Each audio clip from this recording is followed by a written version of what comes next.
Hey, Walt here from StogieReview.com with another one of these down and dirty, quick, simple IPCPR sample reviews. And this time around I'm doing the Drew Estates Dirty Rat. And from what I understand, this is an extension of the Liga Privada line.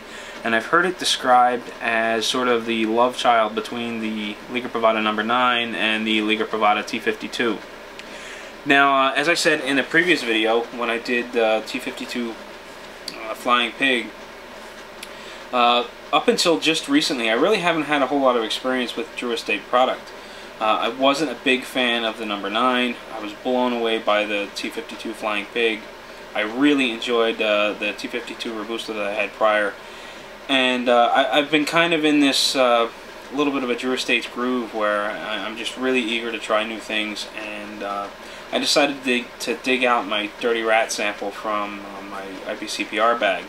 Now this is my one and only, so all the the standard disclaimer applies, or to kind of take this review for what it's worth, because it's based on a single cigar that was acquired from a trade show where storage conditions weren't perfect. Your experience may vary. So with that out of the way, I was really impressed with the T52 Flying Pig. I actually smoked that earlier today. It's roughly 12 hours later. My daughter has laid down for a bit of a nap, and it's daddy time now.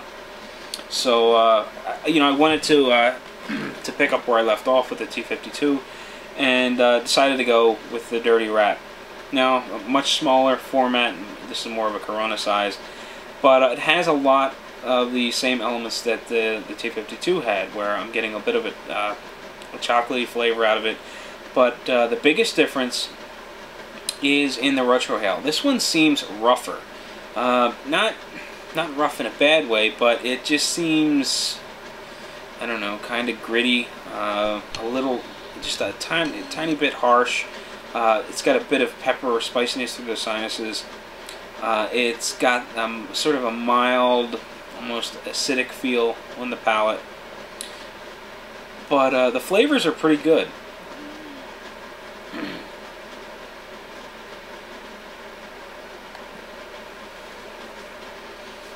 As I said, I'm getting a little bit of a chocolate flavor. There's a nutty core flavor that I'm kind of leaning more towards walnut. There's a natural tobacco sweetness. There's just this sort of barrage of flavors that come at you, and it makes the cigar interesting and complex and dynamic. But bottom line, I like the T52 Flying Pig better. As far as construction goes, this is providing just tons of thick, dense smoke. Easy to get through the sinuses, blow smoke rings, that type of thing. Coats the palate well. Has that nice thick texture. Most definitely full flavored, medium to full bodied. What am I leaving out? The ash is fairly strong.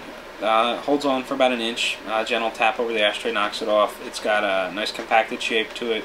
The burn line is relatively even, and I'm quickly coming up on the 5-minute mark here, so I'm kind of trying to get through this quickly. But all in all, very good cigar. I'm enjoying it.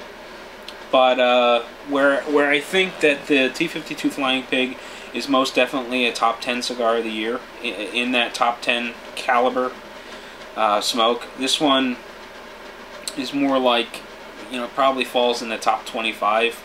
If I were to gauge it that way. I think this is in a different class than the T52. I think that cigar is much better, but that's not to say that this cigar isn't very enjoyable, and it is. So there you have it. There is my quick down and dirty take of the Drew Estates Dirty Rat, and until next time, happy smoking.